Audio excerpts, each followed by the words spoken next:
most wonderful moderator that I have talked with a ton about this subject, and she is probably one of my favorite people to read about it. She'll get into it a little bit in just a moment, but I'm going to hand you off to Alicia Miller. You are in capable hands, folks. Cheers. Thank you very much. This has been an incredible event. I don't think we can thank the Springboard team enough for all of the hard work to bring this many people together and put together this quality of panels and all of the wonderful events. So can we just give them another round of applause? Thank you so much, everybody on the Springboard team. Thanks for coming today. We will have runners with mics in the room, so we anticipated some questions that the panel will talk about, but if you have questions, please put up your hand and wait for a mic so everybody can hear you. My name is Alicia Miller. I'm the founder and managing director of Emergent Growth Advisors. We are strategy and growth consultants working both with founders and management teams and also with private capital investors in franchising. I actually started as a multi-unit franchisee in the Sylvan Learning System. I had 11 schools. They were in distress when I bought them, and I fixed them up and built them back up to health and then sold them. Now I'm, in addition to being a strategy consultant and an M&A consultant, I'm also an investor. There's a multi-unit platform franchisee in the Urban Air system that I'm an investor in, and also an investor in 5 brands. On the side, I write quite a lot about M&A and franchise growth and development. Over the course of my consulting career, I have either helped brands prepare for sale or have advised on either the buy or sell side in more than $1.5 billion of transactions. On the writing side, I write a monthly column for Franchise Times. You might have seen it's in the back pages, as we say. Occasionally, I write for Entrepreneur and Forbes as well. And I have a book out just this year about private equity's impact on the franchise sector called Big Money in Franchising. I am very excited to talk to this panel. These are some of the most experienced people in franchise M&A, and I would love for them to kind of go down the line, maybe starting with Todd. Tell us about yourself, your firm, and your experience in franchise M&A. So I'm Todd Recknagel. I'm a franchisor and a multi-unit franchisee, as well as a private equity investor, so a supplier. A little over 30 years in franchising, was a partner going way back with Service Brands, and drove Mr. Handyman to 300 units, almost 100 million in sales as an emerging brand until we sold that. Was also a partner in Take 5 Oil Change, and we'll talk a little bit about that on the panel, some of our experiences there, helped grow that brand. Today, in our portfolio, we have, we're a Massage Envy franchisee. We have 131 units of Massage Envy, the largest franchisee in that system, and we're also leading Salon Freedom, which is Sola salons. We have 60 Sola salons. So we're the largest franchisee in that system, and we also are a partner in Office Pride, a franchisor, commercial cleaning, with 150 units, sort of a re-emerging brand right now, so that we just bought about 3 years ago. So, so that's our story. Thank you. Great to be here, by the way. Awesome. Is it on? Hope so.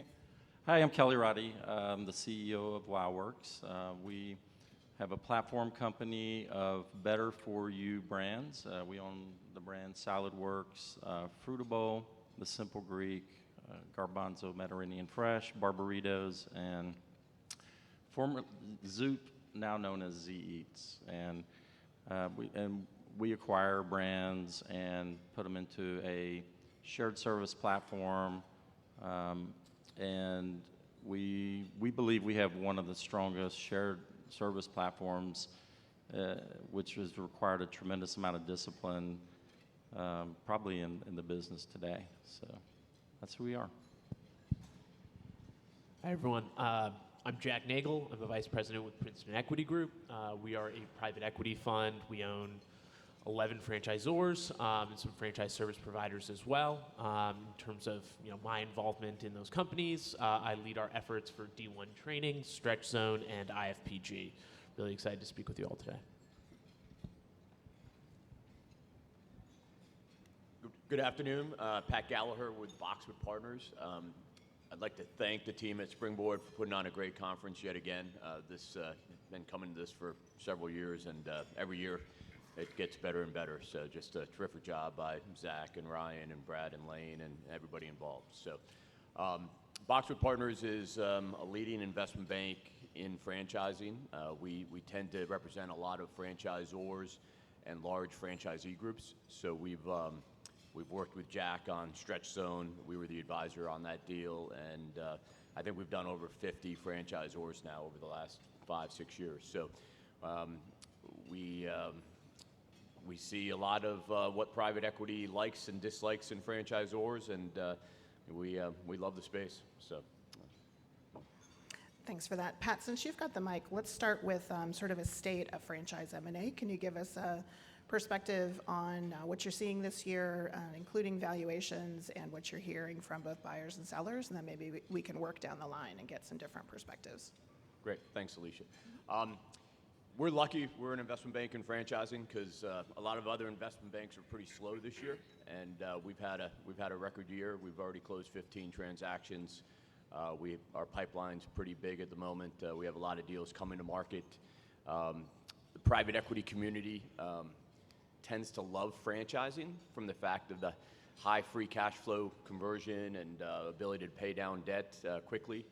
The lack of low level of employees per dollar of EBITDA tends to be a kind of a KPI that groups like Princeton, who I think Princeton solely focuses on franchising. The reason they've been so successful in their franchise investments is the main characteristics of franchising and franchisors is very attractive to the private equity community. In every deal we bring to market, we're finding more and more private equity funds trying to compete with Princeton and the core private equity groups in franchising and getting into the franchise investment arena. So every year, more and more groups, I wouldn't say get addicted to investing in franchisors, but groups that wouldn't even look at franchisors 5-6 years ago are now submitting IOIs and attending management meetings in our processes that 6-7 years ago they just had no interest in the franchise business. Yeah, echoing Pat's thoughts here. So it really is a very interesting asset class from a private equity and investment perspective because of all the attributes Pat mentioned. It's capital light, it generates a lot of cash flow, and in a high interest rate environment like we currently have, it's very attractive, particularly from a leverage and debt standpoint. The market is extremely strong. I would say better assets are trading, right at the top of the market where they were in sort of 21. You are seeing a little bit less of things trade in the instances in which they're not totally buttoned up. So I think there is a real flight to quality here, or has been recently. So it's very, very strong in my opinion still for best-in-class assets. And we've seen a lot of large private equity firms come down and participate down market. So very large funds that, as Pat was mentioning, 4 years ago, they would not have been playing in the space. And now they are very active, and they are very much looking to invest in the space. I'm pretty much just looking at the restaurant industry, and it's all over the place. It is everywhere. And for us, we just look at our model and our hypothesis of what we think we can do with the brand.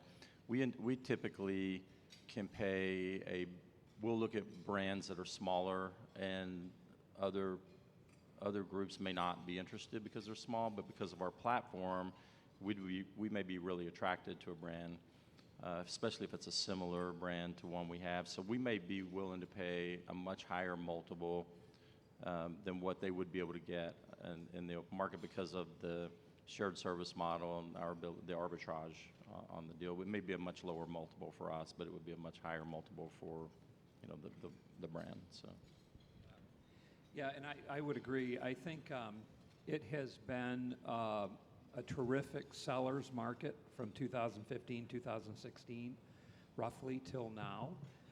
We've sold a number of companies in that market, and it seems like the scale up into 21 was very strong. Jack made a great comment with the flight to quality. We have seen values and volume and deals come off that peak in a lot of things that we look at, a lot of varied brands, whether it be fitness or restaurants or a lot of different markets. We've actually seen some broken processes, probably more this year than in the past, where maybe seller and buyer expectations haven't quite met. And so I think some of the lessons that we probably can talk about today would lead into building into that niche, knowing where you're going. Maybe you're looking to get acquired by a platform, as Kelly had mentioned, or maybe you need to make sure you have enough white space, or you make sure your operating economics and unit level economics are strong enough that maybe you are that quality. And so I think that's probably the lesson to be told. Thanks for that. A lot of emerging brands ask, when should I start thinking about taking a private equity partner? Since they are dipping into smaller and smaller investments, some of these capital providers, how should I think about the math of doing something now potentially with a partner and rolling to a second exit at some point, which could be bigger, or should I wait and continue to grow the business? And how does that impact valuations if I were to wait? Anybody? I can jump in on that one. So something kind of interesting happened going back. It was almost a little bit by happenstance, but I was at a cocktail party with a private equity friend, and we had bought a number of units, 7 in the Massage Envy system, and we were dipping our toe in the water back in 2016, and he mentioned to me, "Oh, I kind of like that brand. Tell me how it goes." And well, I didn't forget that, and so quarterly I would have a conversation with him, and then I would send the numbers to him just like I was sending it to the bank, and we'd chat about it. And so 3 years later, when we looked to make our next step and pull 28 units together, he wanted in the deal, their firm wanted into the deal. It only took us a month to get the deal done, and now they've been our partner that's helped us grow to the 131 units that we're at today. So building some of those relationships early, even if it's just sending your numbers and being open, and maybe have 4 or 5 different people that you're socializing your deals with a little bit, pays off in spades down the road.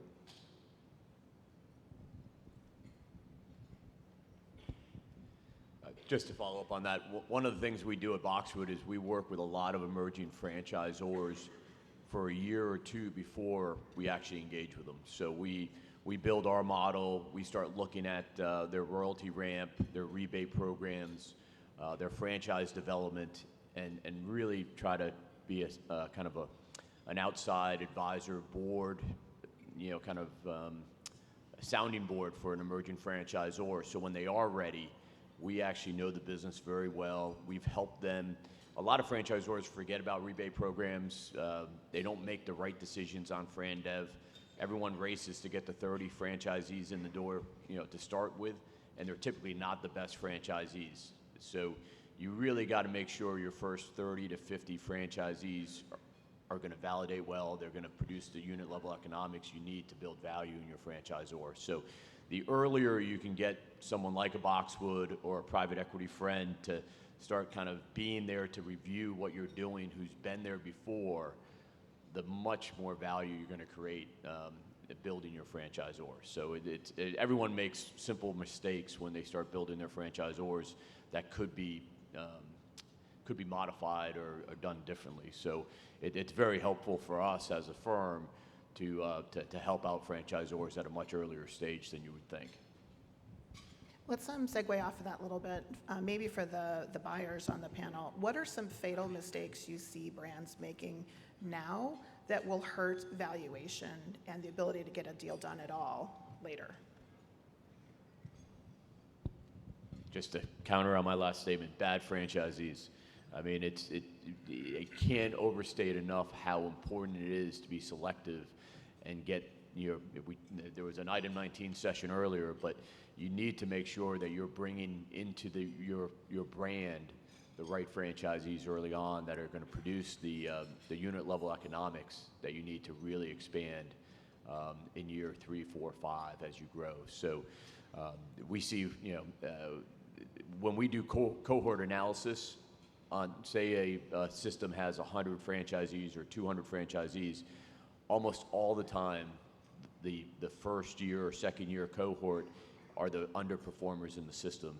Year 3 and 4, when the franchisors get more selective, they start using the broker networks better versus just letting them sell anybody. Those franchisees tend to perform better than the first year or 2 cohorts. So, everyone needs that cash when they're starting up to fund the business, but getting the right Z's on board is critical, and then supporting them to produce profits and understanding the profitability per unit is critical. Yeah, I mean, I would say focus on unit level economics. I mean, it's all about that. If you can ensure your franchisees are profitable and you're making the right decisions. I mean, we see small franchisors, because they need cash, they overburden the franchisees with, product fees and all technology fees and things that, are pretty common, but the model has to be able to support it too, right? And so, I think it's focus on get the right franchisees, but take care of those franchisees, and just every day you have to get up and think about how you're going to improve their profitability. Just echoing that, from the franchisor perspective, having really, really rigorous data behind everything you do and making data-informed decisions goes a really long way. And it helps you to run the system in an informed manner, but it also gives you the ability to back up your claims about the system. Where we see a lot of people fall down is they think they're very data-driven, and then there's a lot of data that is not there. So being very rigorous about your data from day one is huge. Yeah, I like to use an analogy when we look at deals, and I would so agree with everything that's just been said. I've always been fascinated by when they shoot a rocket off. They don't shoot it straight up. It would take too much fuel, too much power. So a rocket will get shot off at an angle, and then it's a fight against friction and gravity, and it'll circle the Earth 3 different times before it reaches escape velocity, which is actually getting out into outer space. And that whole process takes about 2 minutes, and the rocket gets to 25,000 miles an hour, if you can wrap your head around that, how quickly it gets around the Earth a few times. And at each stage, boosters will shoot off to actually fire it into the next atmosphere and then continue to fire it. Well, it's very, very similar to franchising. Escape velocity is actually royalty self-sufficiency. And then that first booster rocket stage is selling those units. And so a lot of times you'll look at a system that'll have 100 sold but 10 open, or maybe they've sold them in 3-packs and there's still a lot open. So as an investor, I'm looking at that, and I'm going to look at that next booster rocket phase, and I'm going to see, are those 10 at the unit economics that they need to be, because that's the next booster rocket stage that's going to continue that acceleration to 25,000 miles an hour like the rocket. And if that fails at that point, like they were talking about some of those early franchisee, if it fails at the unit economic level, then that next booster rocket phase where someone's getting to maturity and they're all making money, or a good number of them are making money, or a franchisee's opening a second unit, all of those little micro things that an investor is going to come in and look at are critically important. And you miss any one of those phases and the rocket crashes to Earth, and gravity will win, or friction in the atmosphere will win.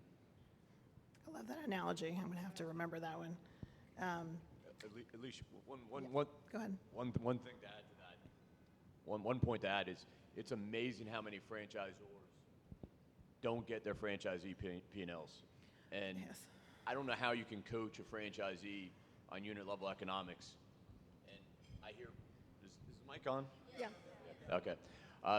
I can't tell you how many franchisors say, well, their P&Ls don't matter, just the revenue, or they're not going to provide them to me. You have to get them. You have to understand how well your franchisees are doing so you can coach them and make sure they're not burdening the franchisee with extra cost, and so you can understand how your fees are translating through their P&L. You got to have a good visibility into your franchisee profitability and get the P&Ls on a monthly, quarterly basis from. You mentioned earlier a broken process. What is that, and why does it happen when you've gone to the trouble of hiring a banker to represent you and do a full-blown auction process? How possibly can you get to that point and still not be able to get to a deal? Well, at Boxwood, we don't have broken processes. No, just kidding. And we have a saying in our firm, we play a lot of defense so we can play offense. So we make sure before we go to market, we know the good, the bad, and the ugly on every client.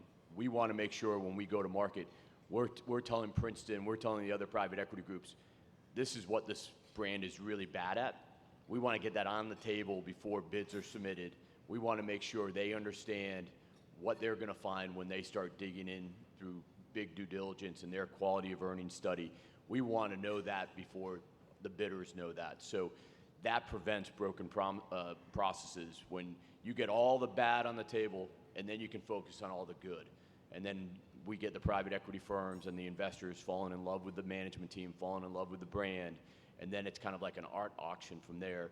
You can't really value a Van Gogh on the wall until you have 3 or 4 people who all love it and want it in their home. And so our goal at Boxwood is to make sure we get the bad on the table. We understand, we don't want our clients holding any negatives back from us. We want to understand exactly what keeps them up at night so we can get that on the table and then focus on all the good. So broken processes are horrible. They kill businesses, they kill brands, they take up a lot of management time, and we never want to have one of those. And then that's what, part of the reason when we start digging under the covers with our clients, we really press them for all the bad information up front so we can get it on the table. So, Todd? Yeah, so just to back up on what is a broken process. So you've hired a banker, you come to market, and for some reason the process gets stopped, stalled, whatever. Oftentimes it is just, as Pat had mentioned, it's, you get to a certain data point or something in the data room, maybe the numbers are off, whatever. There might be some reason for it. So the banker, good banker like that would, dig in and make sure they have all of that data out there ahead of time. But I mentioned we've seen more broken processes this year because valuations have been high and on certain quality getting a little softer. We had a process where we were looking at a group of restaurants and we had concerns because the data they were putting out was the averages and they were down about 1.5%. But the valuation was adjusted for it. Well, when we started to dig in a little more carefully, we started requesting certain specific data, and it became very clear that they had taken price earlier in the year and that they were actually down 6% in customer count. And so we reevaluated, backed off of our evaluation. It became very evident. Some of the bankers were saying, hey, you got to believe in this deal, and oh, this is turning, and this is turning. And they were kind of hammering on us a little bit, and it became very clear, why are you hammering on us so much? We're just bringing out the truth. And it didn't seem that there were any other buyers in the process. We backed away completely, and the company actually filed bankruptcy. So the decline was greater than anyone was letting on, and buyer beware, right? So that's a broken process. Thank you, that's really helpful. Thinking about when you've had a broken process and you're still a viable entity, what happens next? What should, as you regroup and hopefully want to come to market later, what should people focus on and how should they take that feedback from the market? So a really good evaluation of what went wrong in the process, what drove value, such that the buyer, the bid-ask spread was too wide to get a transaction done. That should be thought about very hard, and those problems should be fixed. From a timing perspective, it's probably years. It's probably not months. There's probably some real stuff that needs to go on, some work that needs to be done. There's also a broken process. it carries a lot of weight and connotation in the market around the business. So you do want to let that fade out a little bit before going right back out, because people will know that the process is broken, and that's indicative of something in the business that is not lining up with the value that the seller wants. And I guess there's two broken processes. I mean, there's one when you sign an LOI with the buyer or investor you selected coming out of management meetings, and then you have to go to the backup bidder or the second or third bidder in the process. So that's a slightly broken process. You know, that we, like on most of our deals, we tend to have 3 or 4 LOIs ready to sign before we sign with one party. So that final LOI might break, but you have backup bidders ready to go and kind of doing parallel due diligence in some cases before exclusivity is signed. So that's part of the benefit of having a broad process where you have multiple bidders in place. So you can break a process, but you have other people. And one unique characteristic of a lot of our processes is our clients tend to choose maybe the second or third highest bidder and not the pure economic winner in our processes, because they like the firm better. They feel like a firm like Princeton might add more value on the second bite of the apple. So there's quite a few times where we actually steer our clients towards the second or third highest economic bidder because of better personality, management fit, operating cadence, and you know, there's firms that produce better results on that second bite of the apple. So. No, the only thing I would say is if someone's looking, I mean, we do deals with bankers or not, and sometimes not with a banker, and I think it's just understanding what the real value is, and you know, we talk to a lot of founders that get to the business, they're emerging brands, they get the business to, you know, 75, 100 units, and someone along the way told them their business is worth $100 million, and they wake up every morning thinking their business is worth $100 million, but understanding what the real value is, and so that you're not wasting everyone's time, I think. So how do sellers really get real about what the true state of their business is and what the value, how the market might look at it? Well, I think it's very, very helpful to have some private equity mentors, contacts, advisors, folks that you can sign up and start socializing your deal early. They can help you avoid a lot of those fatal mistakes. They can help you. They may or may not be a partner or advisor, or maybe a little equity share or something. You can bring on a minority partner that's been down those roads before. I think Jack had mentioned that, you know, if a process is broken, it's a couple years. Well, there's a reason for that. A lot of times you got to go fix the problems, right? You got to go back in, and then also your deal was shopped around with lenders. So a lot of times private equity folks go in for lending, and so they might have debt and equity in the deal. And so if that deal gets shopped around with few lenders and all of a sudden you have a broken process, that's a little bit of the stigma. So you can avoid a lot of that by having great advisors who have sold companies before, have been down those roads, have dealt with the bankers. You can avoid a lot of those fatal mistakes. Yeah, I think one thing that I have learned I've seen and learned is that if you think franchising is small, the private equity community investing in franchising is smaller. And your reputation is very valuable. You've got to protect it. And that starts, of course, with your franchisee profitability. But everything you do, every way you present yourself in the market as you come to conferences like this, all of those are little data points that are being collected along the way. And these guys talk to each other quite a lot. So it's important to understand what your brand, how your brand is perceived in the marketplace by, you know, connecting with these folks. How should potential sellers assess track record of a buyer?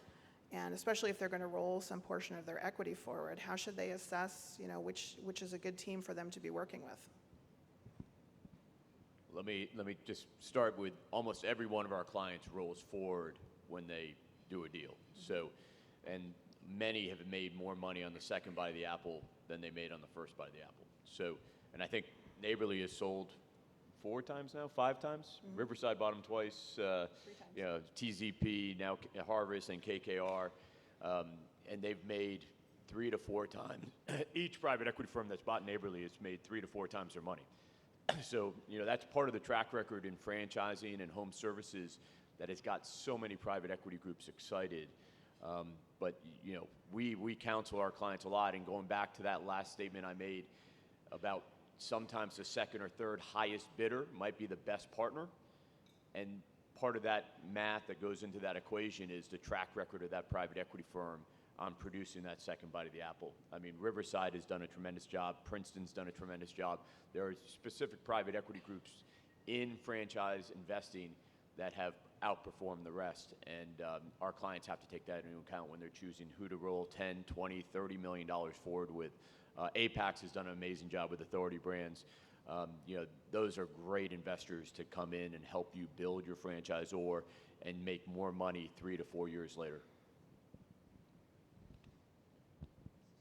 Yeah, I think it's also really important that you're taking a good look at what your business needs, where you guys are a little weak, or you know, maybe you're perfect. Rarely do we see that is the case. We're all fallible in our own little ways, but assessing that firm and doing your due diligence on them is just as important as the diligence they're doing on you. So make sure that you are asking questions. You are finding out what these people are good at. Because it's really, really important. It's going to impact the business for 5 to 7 years. Anyone else? Sure. Yeah, I think it's really important for the private equity firm. There's so many private equity firms that have entered into franchising, and it's really important to look at a private equity firm that has great franchise experience, that has that track record. If they understand franchising, if they're using franchising operating partners, they've been in those markets. I think I've heard probably 100 times this last few days how important relationship is with the franchisees. And a lot of times you'll get young PE folks that maybe don't have the gray hair that Kelly and I have, and sorry about that. And I can tell you their relationships with their Z's are strong, and it's really important to have private equity that has great relationships with their franchisees, because at the end of the day, that's the economic engine that drives franchising. And so that's probably the most important thing to look for in the experience of the PE firm.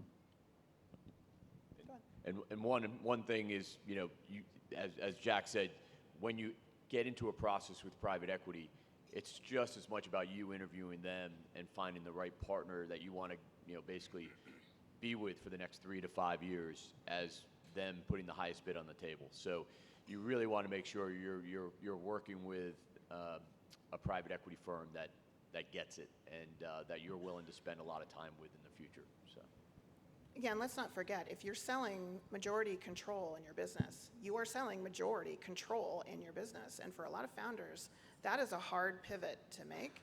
So that's why it's important to really start to socialize with these teams and get to know them and what they're really like, and start checking references of other founders who've worked with them to find out what they're really like to work with, because it's not a fit for everybody. And there are lots of creative options to help find capital to grow your business. The traditional PE route, control investor, is not the only game in town. Let's touch on that while I'm thinking of it. The benefits of platforms and family offices versus a pure financial buyer.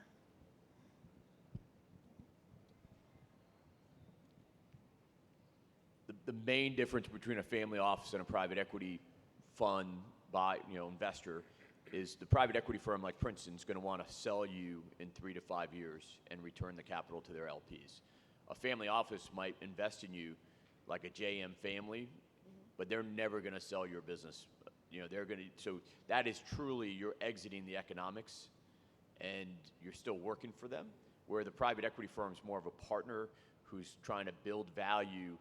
They're trying to grow that 20% or 25% you rolled forward into the entity and then sell you again in 3 to 5 years. So it all depends. If a client of ours says, hey, I want the next management team never have to deal with this process again, and we want a buyer who's going to hold this for the next 20 years, we put together a different target list than we do if they say, hey, we want to take some chips off the table now, but we want to take more chips off the table in 3 to 5 years. That's a different target list that we go out to. So we try to spend a lot of time with our clients early on to find out what their core objective is, whether the next level management team wants to kind of get 10 to 15% option pool on the table and have that kind of sprint to the 3 to 5 year next exit. So there's a lot of different ways to position the materials and the target list to go after family offices or private equity firms, depending on what the client wants. Now, I think the second part of your question was a strategic buyer, a little bit more. And so we've sold companies like Mr. Handyman and Molly Maid became part of the Dwyer platform. And it changes your management team. So if it's the team that you've built and loved and and when I say changes, I'm not saying for good or for bad, because the Dwyer folks or Neighborly today were great people. And so some of the folks wound up with a whole new set of stock options, and it turned out to be a terrific deal. Some of the folks, they had duplicate management, and so a platform company, makes a big difference.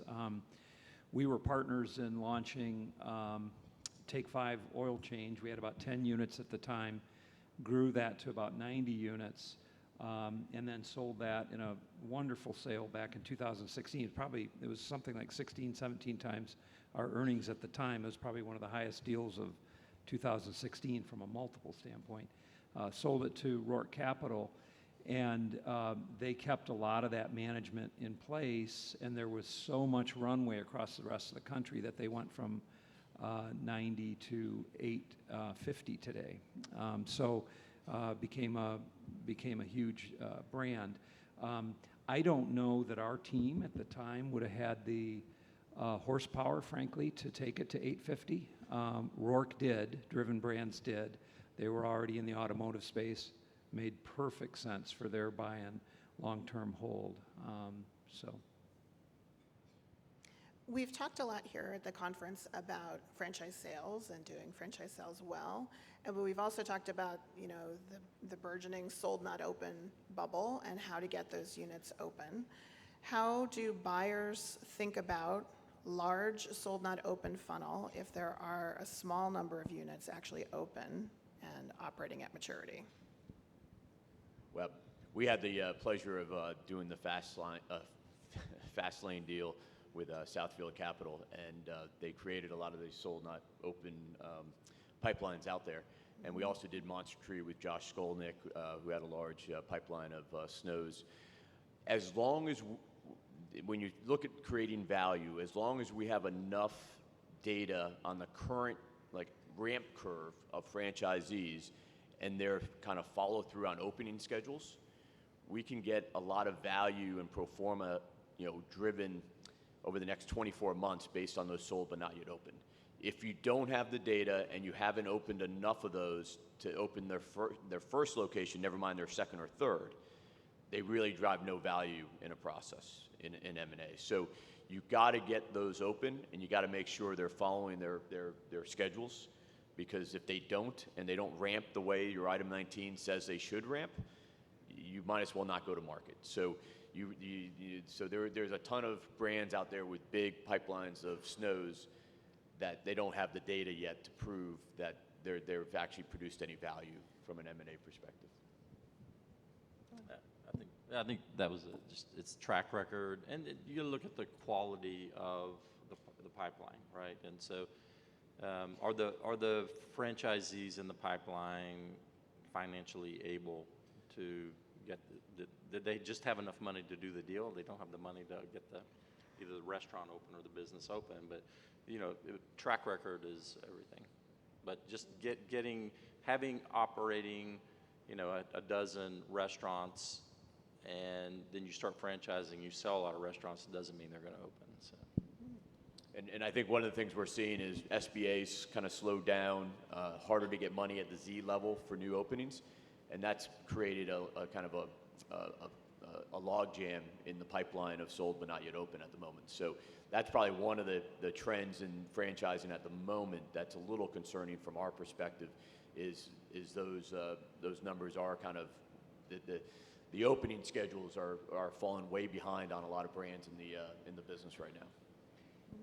And so I completely agree with everything that's been said, and it's back to kind of that rocket analogy. If at any of those points on sold but not open, if you've got 100 but 10 are open, focusing on the unit level economics of those 10, making sure that they get to that maturity, and then having franchisees open a second unit, that kind of thing.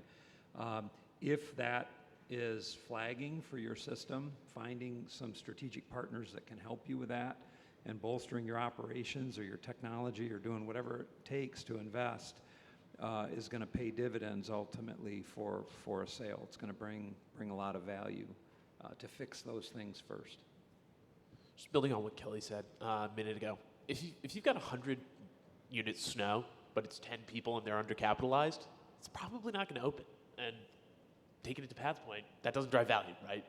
So it's usually pretty easy to take a look at it, assess it. If you have your dossiers on each franchisee, that can be very helpful to substantiate that, hey, this person is going to be able to open, but you really got to be able to have a pipeline that has the track record in your business of opening the units in the snow. Otherwise, it's just not going to be that big of a factor. But I do think, I completely agree. I do think that there's an opportunity there, though, because there's so many smaller emerging systems that maybe went through that franchise sales organization process, and their money came in and went right back out to the FSO or to their salespeople development. And so they've got these units sold but not open, and now they're in a little bit of a pickle. And so there are private equity investors that will come in and help purchase a minority position, help stage you for that next level, help you fix some of those operational problems, and then build value in your company. It's worth it to bring some of those partners in, and I think we're seeing more minority deals. And we're seeing a lot of deals that maybe haven't hit profitability yet. They haven't reached escape velocity that I was talking about. And they're coming to us because, they need an investment, but they're kind of out of money. But they really have to be realistic. It's probably not worth $100 million. It's some value that you got to agree upon, right? So it might be a smaller deal, but that might be, what we have in the room. I think we've had people raise their hands on 50 units or less. I'd be curious to know what size systems we're talking in the room today again. So raise your hand if you're 50 units or fewer. No? Big portion of the room. Okay. So for emerging brands, one thing that I hear a lot is they'd like to bring in private equity at some point, and they know that the value of the business is partially based on adjusted EBITDA, so therefore they try not to spend money, and they don't hire that support lead that they need, or they don't hire the expensive chief marketing officer because they're conscious that they're investing in the business, but their EBITDA drops, and now they're not going to get as much when they start talking to a buyer. Can you guys walk through some of the puts and takes on that thought process? I'd rather pay a higher multiple for a business with a really good team that has a little bit less EBITDA. Just fundamentally, it's going to be a much better investment for us typically. Well, Jack typically likes to pay on embedded pro forma adjusted run rate EBITDA. I get the question all the time: is what's the multiple my business is worth? And I hear everyone talks about 10 times EBITDA or 15 times EBITDA, and my question always back is which EBITDA? I mean, EBITDA is a very fluid metric, and everyone's EBITDA is not created equal, and every management team's not equal. But I get people call me all the time and say, yeah, someone told me they'd pay me 20 times EBITDA for my business, and until you dive into the numbers and you look at the trends and you look at what they're talking about, you have no idea whether it's valuable or not. But typically, good brands that have good momentum, good unit level economics, and good are going to be expensive. I mean, and Princeton and the private equity community knows that a really good franchisor is going to be very valuable if everything's pulled together correctly. I think we have about 10 or 15 minutes, so if there's questions, we can start to take those. Otherwise, we can continue to ask the panel questions. Here's one. Rob?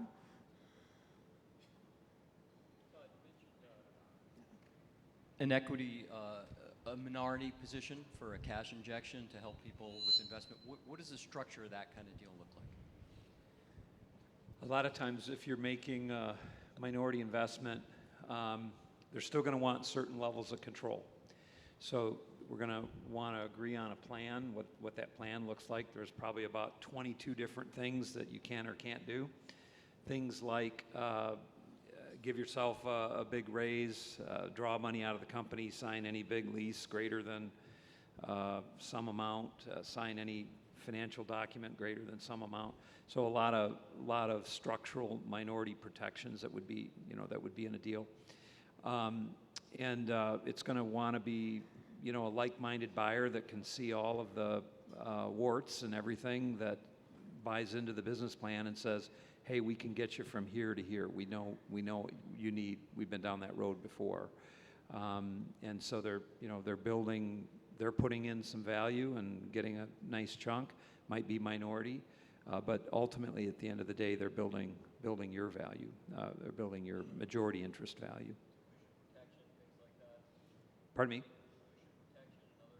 Yeah, that's kind of all in that list of 22, that they can't issue stock, can't take on another investor, can't sell any equity, can't, all those things that start to lock up, that say, all right, this cash is supposed to get you from point A to B to the next maybe booster rocket level.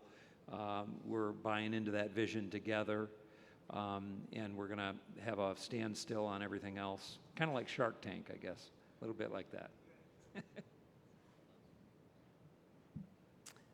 While you're thinking of questions, for the panel, are there any deals that you saw in the market that you were certain were going to close and actually didn't, and why?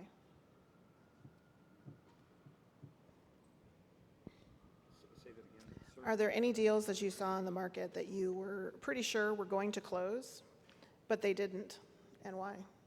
Or what you've heard about those? I mean, yeah, we've had deals that got to the finish line, didn't close, and I think it has a lot to do with more some macro issues, and people are concerned about, we get concerned about, foot traffic or whatever, and we just pause, and it's like we'll come back around next year maybe and look at a deal. But yeah, that, it's more like particularly restaurant industry is, people are pausing to see what's going to happen. How's it going to shake out with, commodity prices increasing, what's going on in the grocery stores, and so I think sometimes it's a wait and see. Okay. Oh, we have some questions way in the back.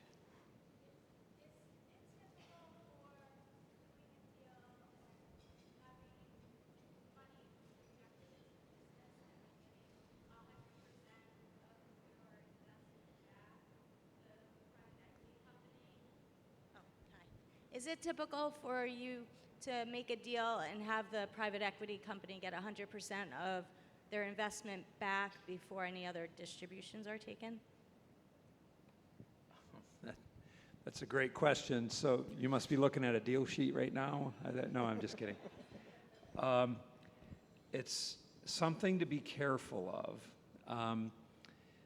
That sometimes when you structure a deal, if a company is well, it can actually happen to a good company. We had bids coming in on a deal. This goes back probably eight years ago, and one of the bids, if you looked at the detail a little more closely, they wanted the rollover equity. They were going to put their money in a preferred class of equity. They wanted the rollover equity to stand behind them, which means that you're in a waterfall, and your money comes second. They call that a waterfall in terms of the way the funds flow. And so it's a little bit of a tricky way to be paid out first. If there was anything that happened, their equity is secured. We do not like those kind of deals. We just from an integrity standpoint, we like to go para pursue. If we're in the equity, we're in the same equity you're in the equity at. It's right, it's fair, it's good, and that's how we operate. But a great story on preferred equity. I had a prospect call me one day and said, I've got a term sheet from a private equity group, $150 million valuation. Why did you tell me my business was only worth 65 or 70 when we did analysis? So I said, well, send me the term sheet, I'll take a look at it. Got the term sheet. It had a 3x preference on the $150 million valuation. So the private equity group was going to put in $40 million at a $150 million valuation, but they were going to get the first, $120 million out if the company ever sold, when the company sold again. So that $150 million valuation was total BS. If you're going to make 3 times your money no matter what, the private equity group could put a $500 million valuation on the business because they're going to get the first 3x return the company produces. That waterfall is more like Niagara Falls and going over in a barrel. So, so a lot of times you'll hear about a valuation in the marketplace, but the valuations kind of doesn't matter unless you know the details of the share class that the private equity group got as part of the deal. And the fact this potential client's lawyer didn't really understand the 3x pref, they were all excited about getting a $150 million valuation, and they had no idea that if they sold for $120 million in the future, they were wiped out of the equity table. Doing deals is a very tough business. Private equity guys are smart. They do this for a living. You run franchisors for a living. It's very easy to be taken advantage of, and this was a situation where this prospect was ready to sign this term sheet at $150 million valuation and was so excited until I explained to him, and it still took about a week for him and his wife to understand that they got nothing if they sold for $120 million in the future. So. There's one question over here, and then I think we're probably out of time.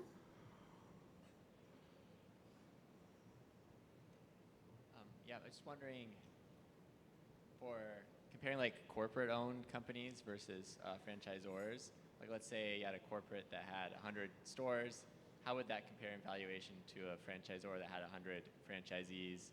And then similarly, like what makes like a really good franchisor? Like what are the other types of qualities besides management, level of economics that make it really good and appealing? So if you've got 100 units and they're corporate owned, you're going to have presumably a much larger earning stream than a franchisor with 100 units. So there would be a pretty big difference in value just based on the cash flow profile of that business. What I will say is if you have a corporate owned concept and a franchisor of equal cash flow, just a little bit of a different way of looking at it, typically the franchisor is probably going to trade at a little bit of a premium, or a considerable premium to the corporate owned. Now, there are exceptions to that, obviously, but they're just really attractive attributes of the franchisor. It's super capital light. If I have to go out and put $2 million into the ground for every unit I need to build in a corporate owned concept, it's a little bit different than when someone else is opening the unit. Yeah, we tend to value the EBITDA from the units slightly less. I think that's, I agree with Jack, and we're saying the same thing. You value the EBITDA for the units a little bit less probably than the franchisor, with the exception of most private equity loves repeat recurring businesses. And when the operating units are run by the franchisor and they're run well, and it's a real repeat recurring, not something you're going out and have a cost per lead for every customer you're generating.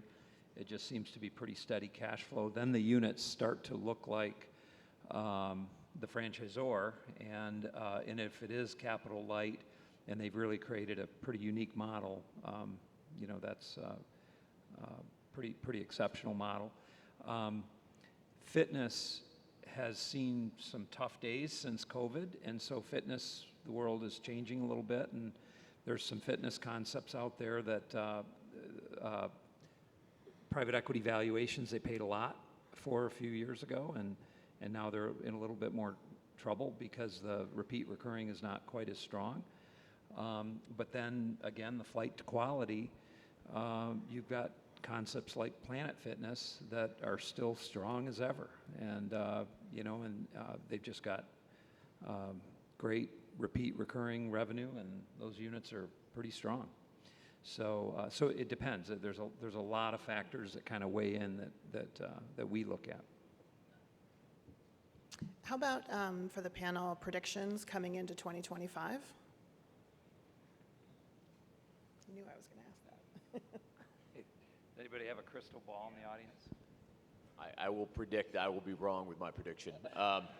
I've been telling my teams that to expect a slowdown for the last 5 years in M&A, and we have not seen one yet. So it's we keep having a record year after record year, more transactions, higher volumes of total deals. So I thought this year was going to be a horrible M&A environment, and I was wrong. Now the Fed's cutting rates, so credit's going to get cheaper going forward, and I think they're going to cut again next month. And so I hate to say now I think the market's going to get even more active next year. So I'll probably be wrong again. So it's everything looks good.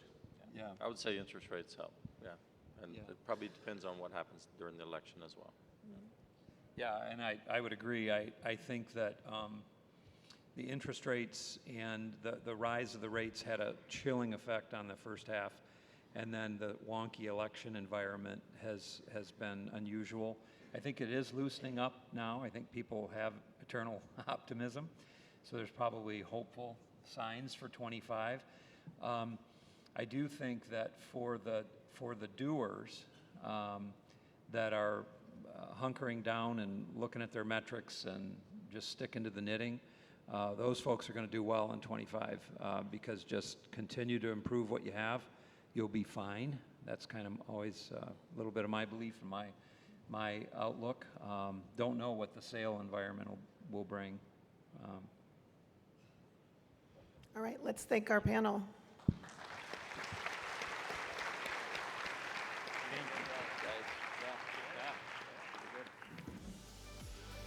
All right, everybody. I don't think you guys can hear me.